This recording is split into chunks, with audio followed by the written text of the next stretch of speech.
On the evening of April 14th, 1865, John Wilkes Booth pulls the trigger, but the gun misfires with a dull, metallic click.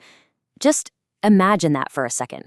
We are talking about a single mechanical failure coming remarkably close to completely rewriting the modern world.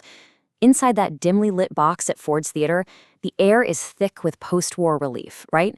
Booth steps out from the shadows, raises his weapon to the back of the president's head, and pulls the trigger. In our timeline, we all know what happens. It's instantaneous and world-shattering. But let's alter just one variable. What if the hammer falls against a faulty percussion cap and produces nothing more than a click? The bullet never fires. Guards tackle him violently to the floor. Screaming, chaos absolutely erupts in the theater. He's swiftly disarmed, pinned down by furious soldiers, and dragged away in heavy iron chains before he can even draw his blade. Abraham Lincoln survives the night, totally unscathed. Now, picture the president standing up, hands visibly shaking, trying to assure the panicked crowd below that he's actually safe. But here is the devastating twist of this alternate timeline. Lincoln is completely unaware that by escaping death, he hasn't saved his legacy. He's actually just condemned it to a far, far more grueling and destructive fate. So what if the assassin's gun jammed? The butterfly effect of this single, momentary mechanical failure is absolutely massive, and it ripples through the decades to follow. Think about it. The bloody Civil War on the battlefields of the South is technically over. Lee's surrender is super fresh in everyone's minds. But as dawn breaks over Washington the following morning, the grim reality of the president's survival really sets in. See, escaping that bullet doesn't lead to some triumphant, peaceful retirement. No way. Instead, it thrusts Lincoln into an impossibly volatile political landscape that threatens to literally destroy everything he just spent 4 brutal years fighting to save. Section 1. A fractured Washington. The savior becomes the administrator. The immediate shift in tone across the Capitol is incredibly jarring. Outside, those celebratory banners of Union victory stretched across Pennsylvania Avenue, they're quickly torn down and replaced by a bitter, complex reality. He wakes up to a White House that feels less like a sanctuary of triumph and way more like a besieged bunker. When Lincoln walks into the Oval Office that next morning, the revered savior of the Union is instantly reduced to just its administrator. The really complex, bleeding wounds of a bitterly divided, post-war nation land squarely on his desk. And that unified wartime coalition that once supported him, it's completely evaporated. Absolutely no one can agree on how to put the country back together. The first fractures appear right away within the walls of the Capitol itself.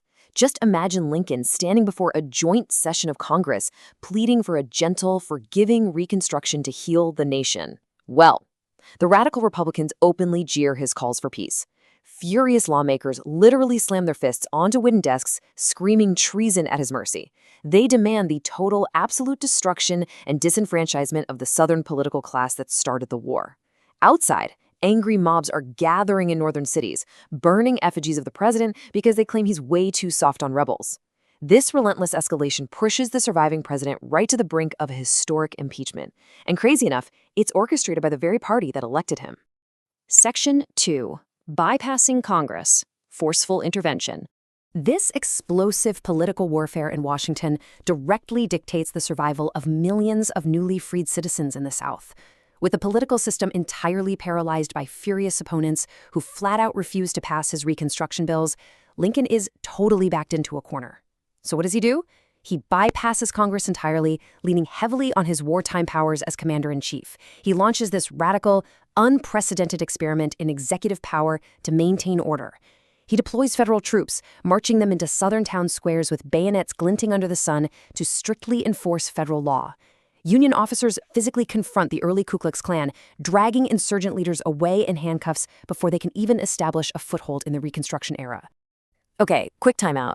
If you're enjoying this historical analysis and you want to see more of these intense history twists, make sure to hit that subscribe button right now so you don't miss our next explainer. All right, let's look at how this forceful executive intervention ultimately completely backfires on the administration. Section 3.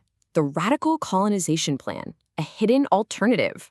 You know, every forceful action breeds a dangerous, unpredictable reaction. That heavy-handed military occupation we just talked about, it quickly spirals way out of control. White citizens in Richmond and Atlanta actually riot, throwing stones at patrolling Union soldiers, threatening to drag the recovering region right back into a permanent bloody guerrilla war. Facing this endless cycle of violence and deep-seated hatred, Lincoln is downright terrified of an inevitable permanent race war. And this consuming fear drives him to activate his most radical hidden contingency plan: voluntary colonialism. Midnight lamps burn late in the executive mansion as the president secretly meets with naval commanders. They're mapping out a massive logistical project to relocate freed slaves away from America, a controversial plan that would absolutely shock the modern world. But honestly, a federal secret of this massive scale just cannot stay hidden for long. Rumors of the colonization fleets and these secret meetings leak straight to the national press. In the dead of night, Black leaders like Frederick Douglass arrive furiously at the White House. A fierce, emotional shouting match echoes through the historic halls as Douglass confronts the president face to face, loudly accusing him of a devastating betrayal of the very people he had just famously emancipated. The fragile nation fractures even further under the weight of this huge revelation. Abolitionists are weeping in the streets, feeling completely abandoned by their champion, while white supremacists are out there openly celebrating the news of impending segregation.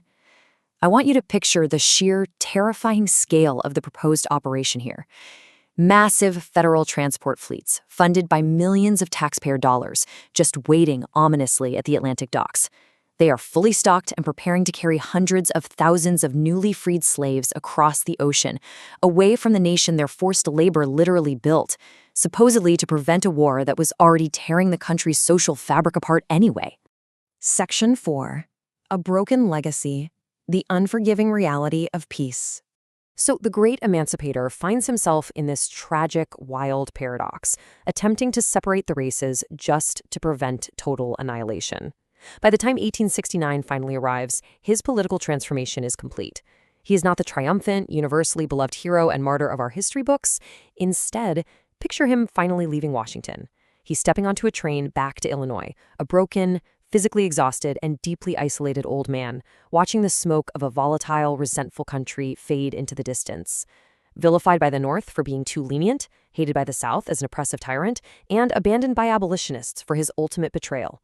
He survived the assassin's bullet, only to carry the crushing weight of a peace that satisfied absolutely no one.